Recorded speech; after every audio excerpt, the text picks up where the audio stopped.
सियासत मफादात का खेल और मफादात के तहफ़्फ़ुज़ के लिए अवाम के सामने कुछ और, अंदर खाने कुछ और लाहेबल अपनाने में तहरीक इंसाफ का कोई सानी नहीं है। अवामी सतह पर तहरीक इंसाफ गुज़श्ता डेढ़ बरस से दिन रात एक ही मुतालबा कर रही थी और वो मुतालबा बर वक्त इलेक्शंस का था। लेकिन जब सुप्रीम कोर्ट ने तमाम फरीकैन की मुतफ़िका राय के बाद 8 फरवरी को इलेक्शंस कराने का हुक्म दे दिया, वजारत ख़जाना ने इलेक्शंस के लिए फंड्स भी जारी कर दिए। इलेक्शन कमीशन ने आरओज़ अनाउंस कर दिया और आरओज़ और डीआरओज़ की ट्रेनिंग भी शुरू कर दी गई। 2-4 रोज़ में हतमी शेड्यूल जारी होना था, तो तब तहरीक इंसाफ अदालतों में जा पहुंची। अब तहरीक इंसाफ से ये सवाल हो रहा है कि भाई आप तो बर वक्त इलेक्शंस का मुतालबा करते थे, आपने खुद पटिशन कर दी, तो इलेक्शंस को डिले कराना चाहते हैं।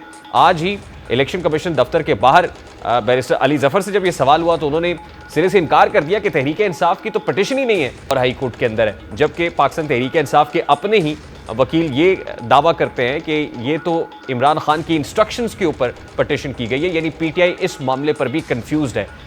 ये कंफ्यूजन कौम को कितनी भारी पड़ सकती है? क्या वाकई इससे इलेक्शंस डिले होने के चांसेस है? इस पर लीगल राय जानने की कोशिश करेंगे। माहिर कानून याह्या फरीद साहब ने हमें ज्वाइन किया है। अस्सलाम वालेकुम याह्या फरीद साहब, बहुत बहुत शुक्रिया आपके वक्त के लिए।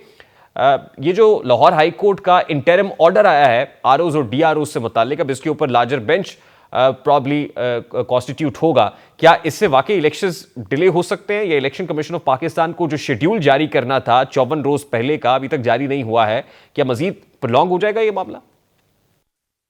जी देखें, जो लाहौर हाई कोर्ट की जो जजमेंट आई है, जो ऑर्डर आया है, इंटरिम ऑर्डर है, इसके दो बड़े इंपॉर्टेंट पहलू हैं।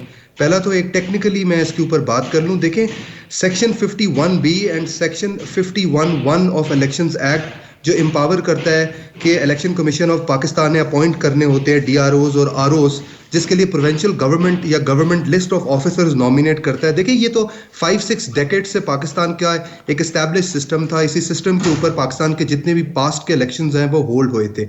अब जब इसके वायरीज को चैलेंज किया जाता है, किसी भी कानून की वायरीज को चैलेंज किया जाता है, तो बड़ा स्ट्रिक्टो सेंस में आपने कॉन्स्टिट्यूशन के उस आर्टिकल को मेंशन करना होता है जो वायलेट हो रहा हो। ये डिडक्शंस नहीं आप कर सकते बेसिक प्रिजम्पशंस के ऊपर या स्पेकुलेशन के ऊपर। आप ये डिडक्शन नहीं कर सकते कि शायद इस रीजन की वजह से ये कॉन्स्टिट्यूशन का आर्टिकल वायलेट हो रहा हो। वायरीज जब भी चैलेंज होती हैं तो ये एक कॉन्सेप्ट है, फंडामेंटल प्रिंसिपल है कि जुडिशियल रिस्ट्रेंट शो करती है अनलेस एंड अनटिल कोई ब्लेटेंट वायलेशन ना हो रही हो। देखिए, वहां पे हुकूमती मशीनरी, इंतजामी मशीनरी के इस्तेमाल होने का तासुर है, जिसको बेस करके ये इंटरिम ऑर्डर दिखाई दे रहा है। और जो रिमार्क्स आपने कोट किए जज साहब के, जिनको लेकर उन्होंने इसको जो है वो सस्पेंड भी किया है। अब प्रॉब्लम ये है कि अमूमन इलेक्शंस के अंदर जो डीआरओज या आरओज हैं वो जुडिशरी की तरफ से भी अपॉइंट होते हैं, तो ये एक बहुत बड़ा रिजर्वेशन पाकिस्तान तहरीक इंसाफ का ये भी है कि ये ब्यूरोक्रेसी की खिदमात क्यों ली जा रही है, जुडिशरी से क्यों डीआरओज और आरओज तैनात नहीं किए गए? आप तासुर के ऊपर एक कॉन्स्टिट्यूशन, एक लॉ को अल्ट्रा वायरस डिक्लेयर नहीं कर सकते। और जैसे मैंने कहा कि इसके ऊपर आपको सुपीरियर कोर्ट्स की नंबर ऑफ जजमेंट्स मिलेगी कि वायरस को चैलेंज करने के लिए you need to have a strict violation of the constitution. तासुर तो जब आप देते हैं जब आप कहेंगे कि कोई एविडेंस था आपके पास, कोई रिपोर्ट थी, कोई फैक्ट फाइंडिंग कमेटी बैठी थी, या आपको एग्जैक्टली पता हो ये वो ब्यूरोक्रेसी के अपॉइंटेड ऑफिसर्स हैं एज आरओज जिनसे लगता है कि लेवल प्लेइंग फील्ड नहीं होगी। लेकिन ये जेनेरिक इस तरह की ऑब्जर्वेशन देना प्रॉब्लम है। मेरा सवाल है कि क्या election commission of Pakistan election schedule announce नहीं कर पाएगा जब तक इस केस का फैसला नहीं हो जाता? देखिए, बज़ाहिर तो यही नजर आता है कि देखें, रिटर्निंग ऑफिसर्स की अपॉइंटमेंट भी एक प्रोसीजर है, उसके एक प्रोसेसेस हैं, उसकी ट्रेनिंग्स होती हैं। आपने ऑफिसर्स को अपॉइंट करने के लिए आपको टाइम चाहिए होता है। लेकिन अब जब ये केस फाइल हो गया है और सस्पेंड हो गई है और लाहौर हाई कोर्ट ने अब लार्जर बेंच क्रिएट करना है, तो इसमें तो यकीनन कोई 30 से 40 या 50 दिन भी लग सकते हैं इसके ऊपर फैसला आए। तो क्या उस वक्त तक के ये सारा प्रोसेस रुक जाएगा? और जब लाहौर हाई कोर्ट इस पर कोई हतमी फैसला देगी तो ये प्रोसेस शुरू से शुरू होगा। तो लगता तो ये यूं है, तासुर तो ये मिल रहा है कि शायद ये मैनिपुलेट करने के लिए एप्लीकेशन फाइल की गई थी कि शायद इलेक्शन ही 8 फरवरी को ना करवाए जाए और ये किसी तरह इसको आगे कर दिया जाए। बिकॉज जो पिटिशनर्स हैं उनको भी इस बात का तो मालूम ही होगा कि ये फैसला जो है ये कोई 2 दिन में तो आने वाला नहीं है, क्योंकि अब जब Lahore high court larger bench बनाएगी तो स्टेट ऑफ पाकिस्तान, ये गवर्नमेंट ऑफ पाकिस्तान भी आर्ग्यूमेंट्स देगी और इसके अब इसको हॉटली कंटेस्ट किया जाएगा। तो it is not going to be decided in a day और टू। तो इससे तो इलेक्शंस पोस्टपोन होते हुए आप नजर आ रहे हैं, और उसका तो रीजन पीटीआई होगा, क्योंकि पीटीआई ये एप्लीकेशन फाइल कर रही है। आपने कहा इस केस का फैसला आने में 30 से 40 रोज लग सकते हैं, मतलब उस वक्त भी जब सुपीरियर जुडिशरी कह चुकी है कि 8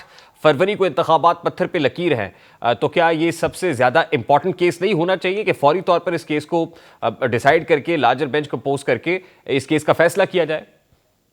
देखिए, आप फौरी तौर पे भी एक फैसला करना चाहते हो तो उसके भी तो कोई प्रोसीजर्स हैं। आप सुने बगैर, आप इस फैक्चुअल कंट्रोवर्सी को रिजॉल्व किए बगैर, आप इसके ऊपर एविडेंस लिए बगैर आप फैसला तो नहीं कर सकते ही। और इसके ऊपर तो देखें, वायरस चैलेंज हुई हुई है, कानून चैलेंज हुआ हुआ है, ऑर्डर ऑन दिस मेरा इंपॉर्टेंट बड़ा इशू, सादा सा क्योंकि सवाल है हमारे सर।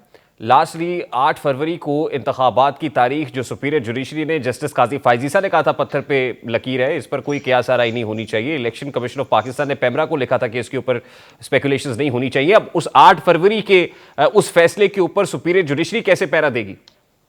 देखिए, बिल्कुल मेरे ख्याल में जो लार्जर बेंच के सामने जब ये अपील, ये जब लार्जर बेंच इस केस को सुनेगा तो ज़रूर उनके सामने ये सारे जो कंस्ट्रेंट्स होंगे, स्पेशली द फैक्ट कि सुप्रीम कोर्ट जो है वो इसके ऊपर बड़ी स्ट्रॉन्ग डायरेक्शन दे चुकी है कि इलेक्शन अब टाइम में होंगे। और जस्टिस अतर मिनुल्लाह ने तो इनफैक्ट इसके ऊपर बहुत ही स्ट्रॉन्ग रिमार्क्स दिए कि जो डिले भी आई है, लेकिन इसलिए लाहौर हाईकोर्ट को फैसला करना पड़ेगा और जुडिशरी को इस तरह की फैक्चुअल कंट्रोवर्सीज के ऊपर डिडक्शंस क्रिएट करके कानून को स्ट्राइक डाउन नहीं कर देना चाहिए। कानून पार्लियामेंट बनाती है, अनलेस एंड अनटिल आप शो कर दे कि ये कानून ही जो है वायलेट कर रहे कॉन्स्टिट्यूशन को।